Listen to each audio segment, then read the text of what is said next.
Hello, good morning po sa ating lahat. Welcome back to my YouTube channel.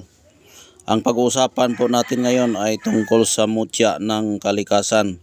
Pero bago ko sisimulan ang aking kwento ay huwag makalimot na ipindot ninyo ang bell button, mag-subscribe, mag-like at mag-share para palagi kayong maka-update sa aking mga bagong mga upload.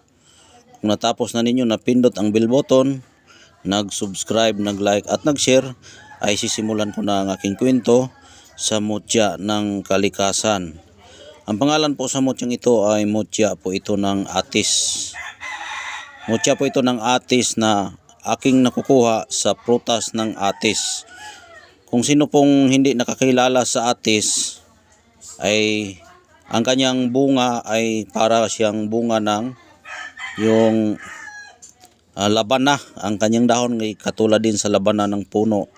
Pero magkaiba lang ang kanilang kuan. Yung labana kasi maraming tinik na maliliit, pero ito may mga tinik pero malalaki, pero hindi naman siya nakakasugat dahil malambot lang po ang kanyang balat na parang may mga tinik-tinik. At itong bato na ito nakuha ko po ito sa prutas ng atis. At habang ako'y nakakain sa prutas ng atis, siyempre kapag kumakain ka, iluwal mo yung mga buto. Hindi mo pwedeng kainin yung buto dahil nga ay matitigas at hindi kasi masarap kainin, mas masarap ang kanyang laman. Habang ako'y kumakain, luwal ako, meron akong nakain na at naluwal ko na tumutunog sa simento yung nailuwal kong mga buto. At nagtataka ako habang nagluwal ako sa mga buto na aking kinakain yung prutas ng atis, kasi iluwal talaga dapat yung mga buto kapag kumain ka ng atis. Tumutunog yan, tumama sa simento. Pag tunog niya, nagtataka ako bakit mayroong bato na bumagsak sa aking pinagluwalan at galing sa aking bibig yung mga buto. Tiningnan ko, kulay puti siya at ito po ang itsura na may sibol siya.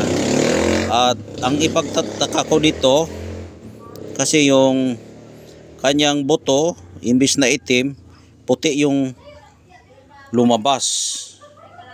Puti ang lumabas at ito ang itsura, puti siya na may sibol. May sibol siya. Kaya pambihira ka makakita ng buto ng atis na puti. Puti na may nakadikit-dikit na brown. Ito Yan brown.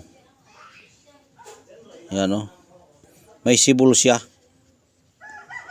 May sibol ang buto. At crystallize ito kapag ito'y flashlightan mo.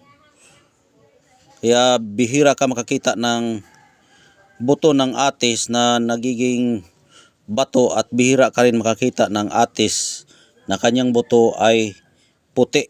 Karamihan kasi sa buto ng atis kulay itim po yan. Kulay itim, pero ito puti. At hindi ko ito maramdaman kung hindi tumunog na bumagsak sa simento habang niluwal ko ito. Kaya napansin ko siya habang kinain ko siya, bumagsak sa simento, tumatagiktik, nagtutunog na parang bato. Pinulot ko at inayos ko, talagang tiningnan, hinimas-himas ko, hinugasan ko at yan, bato siya. Bato. Kaya napakaswerte natin dahil binigyan naman tayo ng mutya na galing sa inang kalikasan. Ang gamit po nito ay prutas siya. Pwede itong gamitin natin sa negosyo. Pwede mo rin ito gamitin kung hindi ka negosyante. Pwede mo itong gamitin na pang proteksyon sa iyong katawan. Ang proteksyon nagbibigay swerte. Para may swerte ka, mag-apply ka ng trabaho, madali kang matanggap pag mayroon ganito, dahil prutas kasi ito. Walang tao na umayaw sa mga prutas na ini-display mo sa displayhanan na ibibinta mo, dahil kapag makakita sila ng prutas napakagandang tingnan at napakasarap kainin yung mga prutas, kaya napakaganda itong gamitin sa swerte sa negosyo, swerte din ito sa apply sa trabaho. At ang puso ng tao kapag mayroon ka nito, lumalambot, para kang prutas na tinitingnan nila na napakagandang tingnan, kasi ang prutas kasi ay makakain po yan. Kapag ang tao may pira lang, kumakain talaga sa prutas. Kaya ito po ang mutya ng atis na aking nakukuha. May sibol pa, tumutubo siya. Kung ito siguro ay magtanda sa iyo, kung ikay magtagal na daladala mo ito, lumalaki pa ito. Dahil ang palatandaan na ang mutya na buhay, na lumalaki pa, itong kanyang bato ay tumatagos ito sa ilaw dahil crystallized po ito. Crystallized. Tapos imbis na tumutubo na ito, hindi siya nakatuloy sa pagtubo dahil nagiging bato ang kanyang sibol. Ayan, nagiging bato ang sibol ng buto ng atis. Ayan. Kung matingnan nyo ito sa personal, napakaganda talaga siya. Makintab siya, kulay puti na brown yung ito niya o dito. At rare talaga makakita ng mga mutya na galing sa prutas. At bihira ka rin makita ng prutas na imbis na ang kanyang buto itim, ito ay puti. Puti siya, oh. Napakalakas po ang aura niya. Ayaw niyang magpa-video. Ano, nag-blurred siya, nag-blurred siya. Ayan po.